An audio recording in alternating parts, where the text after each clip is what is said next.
લો ભાઈ 14 તારીખે અકોટા સ્ટેડિયમ માં આવી જજો. લો ભાઈ તમે પણ 14 તારીખે અકોટા સ્ટેડિયમ માં. ભાઈ 14 તારીખે અકોટા સ્ટેડિયમ માં ફરજિયાત આવી જજો.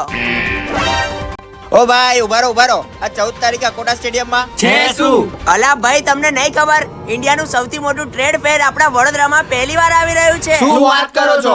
હા, વડોદરા અકોટા સ્ટેડિયમમાં 14 નવેમ્બરે પહેલી વાર ઇન્ડિયાનું સૌથી મોટું ટ્રેડ ફેર થવા જઈ રહ્યું છે. તો ફટાફટ આ વિડીયોને સેવ કરી લો, વધુથી વધુ શેર કરી દો, અને જો ફ્રી એન્ટ્રી જોતી હોય તો આખો વિડીયો જોઈને જજો. અહીંયા તમને મળી જશે 100% અફઘાનિસ્તાનના ડ્રાય ફ્રૂટ, થાઈલેન્ડની એસેસરીઝ, ઈરાનની જ્વેલરી, બાંગ્લાદેશી સાડી જેવી અલગ અલગ પ્રોડક્ટ મળી જવાની છે. અમદાવાદમાં તો આ ફેર વાયરલ થયું જ છે. હવે આપણા વડોદરામાં ધૂમ મચાવવા આવી ગયા છે. 150 થી પણ વધુ સ્ટોલ જોવા મળશે, જેમ કે furniture, interior, lifestyle product, international product, દરેક વસ્તુનો ખજાનો જોવા મળી જવાનો છે. જશો એટલે ખરીદી કરીને જ આવશો. અને ફ્રી એન્ટ્રી માટે ફટાફટ કમેન્ટ કરી દો #IIMTF. સ્ક્રીન ઉપર બધી ડિટેલ અને કેપ્શનમાં ડિટેલ આપેલી છે, તો રાહ જોયા વગર પહોંચી જ જજો વડોદરા.